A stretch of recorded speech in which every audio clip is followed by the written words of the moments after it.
কল্যাণী রথতলা পুজো মণ্ডপের কি ছবি দেখাবে আমাদের প্রতিনিধি সমীরণ পাল। সমীরণ, এই মুহূর্তে আমরা পঞ্চমী সন্ধ্যায় উপস্থিত হয়েছি কল্যাণী রথতলা সার্বজনীন দুর্গোৎসবের পুজো মণ্ডপে। 63তম বর্ষের এবারের নিবেদন আমেরিকার স্বামীনারায়ণ মন্দির। ক্যামেরাম্যান অভিজিৎ দত্ত তোমাকে দেখাচ্ছে পুরো মণ্ডপটা ঘুরিয়ে যে স্বামীনারায়ণ মন্দির, এই সুউচ্চ এই মন্দিরটি তৈরি করা হয়েছে স্বামীনারায়ণ মন্দিরের আদলে। প্লাইউড থার্মোকল দিয়ে তৈরি করা হয়েছে এই সুসজ্জিত মণ্ডপটি, এবং মণ্ডপের ভেতরে যে প্রতিমা রয়েছে সেই প্রতিমাতেও একটা অনন্য রূপ দেওয়া হয়েছে। কারুকার্য খচিত এই মণ্ডপটি তৈরি করা হয়েছে। প্রতি বছরই কল্যাণী রথতলা সার্বজনীন যে কোনো একটা প্রসিদ্ধ ধর্মস্থানকে তুলে ধরে। এবারেও তাই অন্যতা হয়নি, স্বামীনারায়ণ মন্দিরের আদলে তৈরি করা হয়েছে এই মণ্ডপটি।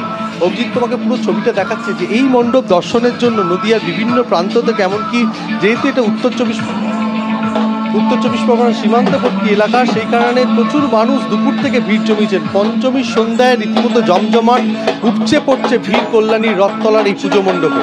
এবং এই মণ্ডপটি তৈরি করা হয়েছে স্বামীনারায়ণ মন্দিরের আদলে। এবং তুমি দেখতে পাচ্ছ যে সারিবদ্ধ হয়ে দর্শনার্থীরা মণ্ডপের ভেতরে প্রবেশ করছে দীর্ঘক্ষণ অপেক্ষা করার পর, এবং প্রত্যেকেই এই অনন্য সুন্দর মণ্ডপটি মোবাইল ক্যামেরায় বন্দি করে রাখছেন।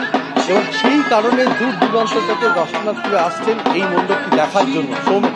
একেবারেই সমীরণ, অর্থাৎ স্বামীনারায়ণ মন্দিরের আদলে এবার কল্যাণী রথতলা সর্বজনীন পুজো উদ্যোক্তারা তাদের মণ্ডপ সজ্জা গড়ে তুলেছেন। তোমাকে ধন্যবাদ।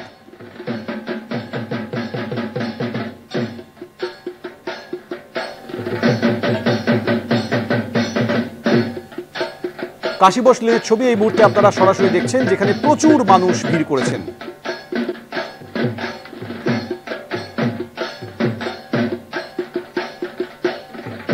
চতুর্থীর সন্ধ্যায় যেভাবে কাতারে কাতারে মানুষ ভিড় করেছিলেন, পঞ্চমীর সন্ধ্যায় এসে একেবারে জনস্রোত, সেটা উত্তর কলকাতা হোক কিংবা দক্ষিণ কলকাতা।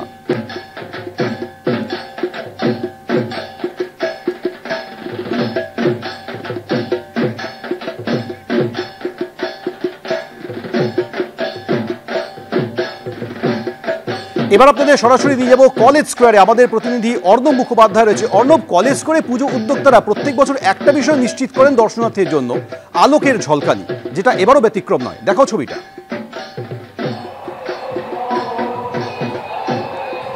অবশ্যই দেখো, কলেজ স্কোয়ারের সেই আলো তোমাকে দেখিয়ে দেবো। দেখতেই পাচ্ছ কলেজ স্কোয়ার আলোর জন্য বিখ্যাত, এবং এখানে যে জলাশয় রয়েছে, যে পুকুর রয়েছে, তার চারিদিক ঘিরে কিন্তু আলোর বিচ্ছুরণ। কলেজ স্কোয়ার সেই কারণেই মানুষজন আসেন। এখানে তিনটে জিনিস দেখা যায়। এক, ভেতরে যে প্রতিমা, সনাতন রুদ্রপালের প্রতিমা, অবশ্যই অত্যন্ত সুন্দর। এখানে যে মণ্ডপ তৈরি করা হয়েছে সেটাও করেছেন নদিয়ার শিল্পীরা। তারা এখানে আঙ্করভাট যে বিষ্ণু মন্দির রয়েছে তার আদলে তারা এই মণ্ডপটি নির্মাণ করেছেন, এবং সেখানে কাঁচের টুকরো ব্যবহার করা হয়েছে, সেইগুলো দিয়ে তারা এই মণ্ডপ নির্মাণ করেছেন। এবং শান্তিপুর আর চন্দননগরের আলোক শিল্পীরা তারা কিন্তু আলো দিয়ে সাজিয়েছেন এই পুরো জলাশয়ের চারিদিকে। তোমাকে দেখাবো যে কী ধরনের আলো এখানে ব্যবহার করা হয়েছে। এখানে যেরকমভাবে মেকানিক্যাল আলো ব্যবহার করা হয়েছে, তার পাশাপাশি আমরা দেখতে পাচ্ছি ছোট ছোট আলো ব্যবহার করে একটা অদ্ভুত পরিবেশ দেওয়া হয়েছে, এবং সমস্তটাই হচ্ছে একটা প্রতিবিম্ব তৈরি হচ্ছে।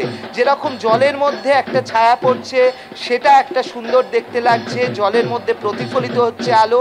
অন্যদিকে এই যে মন্দিরটা তৈরি করা হয়েছে আঙ্করভাটের মন্দিরের আদলে, সেখানে যে ছোট ছোট কাঁচের টুকরো রয়েছে, তাতেও কিন্তু আলোক বিচ্ছুরণ একটা অনন্য শোভা বর্ধন করেছে এই কলেজ স্কোয়ারের, এবং সেটা দেখার জন্য কিন্তু প্রচুর মানুষ আসছেন।